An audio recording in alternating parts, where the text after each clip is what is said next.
ప్రకాశం జిల్లా త్రిపురాంతకం ఎంపీపీ పీఠం దక్కించుకునేందుకు టీడీపీ నేతలు అడ్డదారులు తొక్కుతున్నారు. అక్రమ కేసులు పెట్టి వైఎస్ఆర్సీపీ నేతలను వేధిస్తున్నారు. వైఎస్ఆర్సీపీ అభ్యర్థి ఆంజనేయరెడ్డిపై అక్రమంగా కేసు బనాయించారు. మోహన్ దాస్ అనే వ్యక్తి ద్వారా ఎస్సీ/ఎస్టీ అట్రాసిటీ కేసు పెట్టించారు. ఆంజనేయరెడ్డిని పోలీసులు అరెస్టు చేసి మిగతా వారిని కూడా భయభ్రాంతులకు గురి చేస్తున్నారు.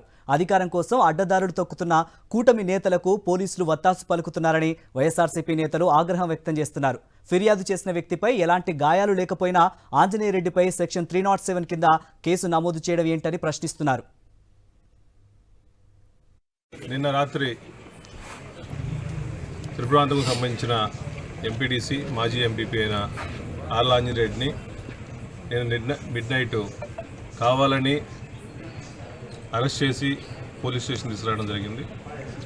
నిన్నటి నుంచి రాత్రి నుంచి వాళ్ళ కుటుంబ సభ్యులకు కూడా వాళ్ళని కూడా కలవనీయకుండా ఒక టెర్రరిస్ట్ని, ఒక నక్సలైట్ని ఏ విధంగా దాచిపెడతారో ఆ విధంగా దాచిపెట్టి ఈ ఎర్రగొండపాలెం ఎస్ఐ గారు మరీ అనేక విధాలుగా ఇబ్బంది పెట్టారు.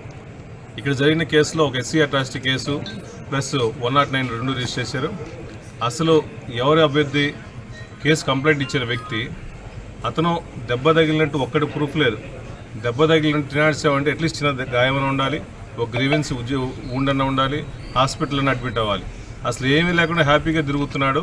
అటువంటి వ్యక్తి ఇచ్చిన కంప్లైంట్ని ఎంక్వైరీ చేయకుండా నిర్బంధం ఇచ్చేసి కావాలని 27వ తేదీ ఎంపీపీ ఎలక్షన్ ఉంది కాబట్టి ఈ క్యాండిడేట్ ఎంపీపీ అభ్యర్థి కాబట్టి కావాలని ఒక రాజకీయం కోసం, ఒక ఎంపీపీ కోసం, ఒక ఎంపీపీ పోస్ట్ కోసం కావాలని నాటకీయ పరంగా టీడీపీ వాళ్ళు కొంతమంది కలిసి అదేవిధంగా ఈ ఎస్ఐ కూడా కలిసి మూకుమ్మడిగా అరాచకం చేసి ఇతను నిర్బంధం చేస్తున్నారు. మేము పూర్తిగా ఖండిస్తున్నాము.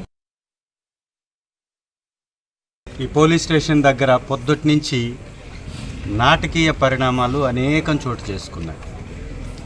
అర్ధరాత్రి ఆళ్ళ ఆంజనేయరెడ్డి గారు దాదాపు 2 సార్లు ఎంపీపీగా జెడ్పీటీసీగా చేసినటువంటి సీనియర్ లీడర్ త్రిపురాంతకం నాయకుడిని తీసుకొచ్చి వాళ్ళ కుటుంబ సభ్యులకి ఎలాంటి ఇన్ఫర్మేషన్ ఇవ్వకుండా వన్ సైడ్గా ఏదో ఇక్కడ ఉన్నటువంటి తెలుగుదేశం ఇన్ఛార్జి చెప్తాడు, ఇక్కడ ఉన్నటువంటి పోలీస్ వారు దాన్ని అమలు పరుస్తారనేటటువంటి విధంగా ఆయన్ని రోజంతా నిర్బంధించటం.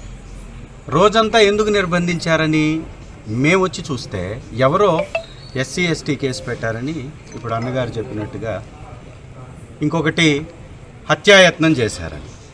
హత్యాయత్నం చేశాడు అని చెబుతున్నటువంటి వ్యక్తికి కానీ లేదా ఎవరి మీద అయితే దాడి చేశారని చెప్తున్నారో విక్టిమ్కి కానీ చిన్నపాటి ఘాటు కాదు, గీత కూడా లేదు. మరి ఏ విధంగా కేసు రిజిస్టర్ చేస్తారు?